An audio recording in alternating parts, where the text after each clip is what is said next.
If you're trying to keep up with AI news, it's a mess, right? On one hand, you hear about this incredible techno-utopia, unimaginable abundance for everyone. And on the other hand, it's this total horror story where we all become obsolete or, worse. It's just so confusing, kind of terrifying, and it really feels like we're all just strapped to a rocket ship pointed at who knows what. But what if we're focused on the wrong thing?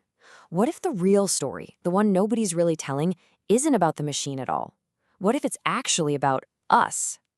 And listen, the stakes here are, well, they're as high as they get. I mean, look at this quote.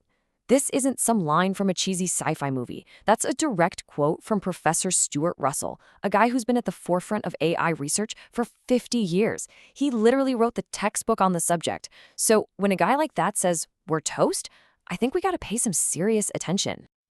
Okay, so let's dive into that. Section 1, an expert's terrifying warning. We really need to understand where he's coming from. Because again, Stuart Russell isn't some random guy shouting on a street corner. He is an absolute giant in this field. In fact, a lot of the people who are now leading this big AI race, he trained them. And his warnings? They're not based on fantasy, they're built on some pretty simple and frankly chilling logic. He calls it the gorilla problem, and it's a powerful way to think about it. Just imagine, a few million years back, our ancestors and the gorilla's ancestors went their separate ways. Today, the fate of every single gorilla on this planet depends entirely on our goodwill. Why? Because we're the smarter species. We have all the power. So here's the question he poses. What happens when we're the gorillas? What happens when we're no longer the most intelligent species around? So if that's the risk, why are we doing this? I mean, why are we racing headfirst into that future? Well, Russell has an answer for that too. He calls it the Midas touch. You remember the story, right? King Midas wishes for everything he touches to turn to gold. Sounds great. Until his food turns to gold, his water turns to gold, even his own daughter. He starves, surrounded by riches. And Russell says, that's it. That's the perfect metaphor for the AI race today. It's this blind, desperate chase for incredible power and wealth, driven by pure greed, without a single thought for the absolutely catastrophic consequences. And if you want to know just how high that risk is, get ready for this. According to Russell, a lot of the leaders at the very top AI labs, the people building this stuff, they will privately admit that they believe there's a 20 to 30% chance of human extinction from their own technology. Let that sink in. They are knowingly, willingly playing Russian roulette with the life of every single person on this planet. Now, it's no surprise, right? That kind of terror from the experts, well, it's absolutely mirrored by the public. We're on to Section 2, a public drowning in fear. And when you actually start reading what regular people are saying online, it's not just, mild concern. It is a raw, unfiltered tidal wave of pure existential fear. You see this sentiment over and over again. Humanity's cooked, doomed either way. It's this overwhelming feeling of inevitability.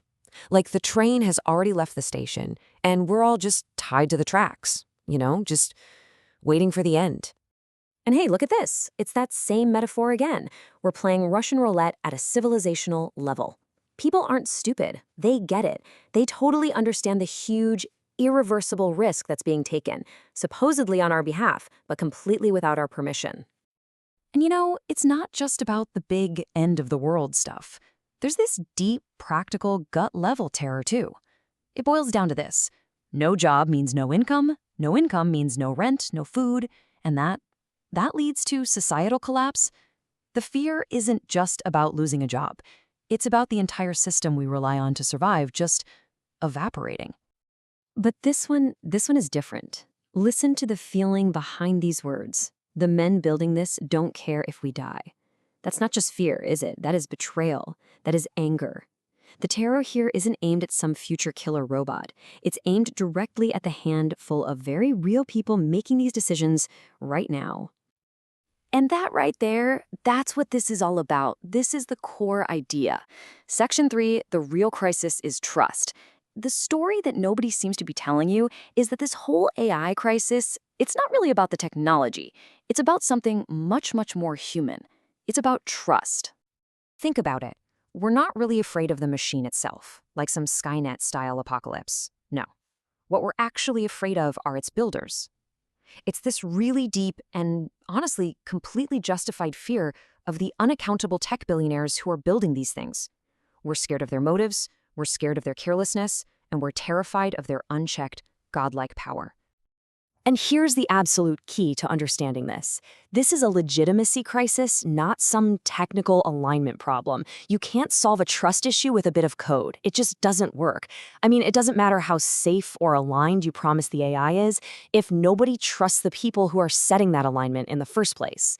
This is a crisis of faith in the system itself. And really, this one comment just says it all, doesn't it? We don't trust the people running this race. And we're not being offered a believable story where we survive and matter. I mean, wow. People feel completely powerless. They feel exposed. They feel like they're being erased from the future that's being built without their consent. They're being handed a script to a horror movie, and they have absolutely no reason to believe the directors care if they make it to the final credits. Okay, but what if we could write a better story? That's what Section 4 is all about. Because all that fear and anger that's bubbling up out there, that's not just noise. That's energy. It's this massive pre-political energy that's just waiting, looking for a new narrative, a new story where we get to be more than just helpless victims. I love this comment. If you want an answer to what people do when the need to go to work is no more, you just need to ask a pensioner. It's so true. All this panic about a post-work world completely misses the point. We already have millions of people who don't work for survival. They have hobbies, they volunteer, they garden, they raise their grandkids, they create amazing art. The terror was never about having nothing to do. It's about having no say, no power while you're doing it. So the first step is to change the genre of the story we're telling ourselves. The current story is basically a horror movie. It's the Sorcerer's Apprentice, right? We summon this incredible power and now it's out of our control and going to destroy us. But we can choose a better story. How about a family drama? We're not summoning a demon, we're raising a gifted child. Now that's still going to be super challenging for sure, but the whole goal changes. It's not about desperate control anymore. It's about responsible guardianship. So how do you do that? How do we raise this gifted child responsibly? Simple. We change the rules of the house. We have to stop treating this world-altering technology like it's just another app to be rushed to market for profit. No, we need to start treating it like, say, a nuclear power plant.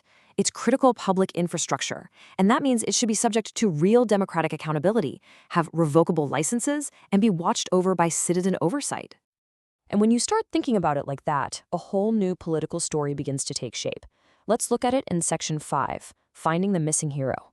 This new story has all the classic parts you'd expect, but there's one really important role that's still empty. Okay, let's lay out the cast of characters. The villain? Pretty clear. The unaccountable tech oligarchs racing us all towards a cliff. The victim? Us, the public, feeling totally powerless and betrayed. The vision? The happy ending we're fighting for? A future of AI abundance where we still have our human sovereignty. But look, the hero? That role is empty. There's a question mark there. And that is the real question, isn't it? Who is the hero of this story? Who's going to step up and demand real accountability? Who is going to take all that public anger and fear and organize it into a powerful political force that can actually rewrite the rules of this game? Because, make no mistake, this story is being written right now. This isn't something that's already finished. It's happening in real time, all around us. And it's not some technical problem that a few geniuses are going to solve for us in a lab.